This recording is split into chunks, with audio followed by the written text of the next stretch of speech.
બુર્કિના ફાસોના સૌથી વધુ અસરગ્રસ્ત વિસ્તારોમાંના એકમમાં કામ કરતા એક સહાયક કાર્યકર્તાએ જણાવ્યું કે રવિવારે વહેલી સવારે લશ્કરી થાણા અને જીબો શહેર સહિત અનેક સ્થળોએ હુમલો કરવામાં આવ્યો હતો.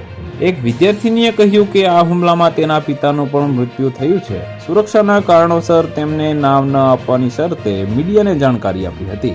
અલ-કાયદા સાથે જોડાયેલા જિહાદી સંગઠન જમાત નસર અલ ઇસ્લામ વાલ મુસ્લિમીન, જેને JNIM તરીકે પણ ઓળખવામાં આવે છે, તેણે આ હુમલાની જવાબદારી સ્વીકારી છે. આ સંગઠન સાહેલ ક્ષેત્રમાં સક્રિય છે.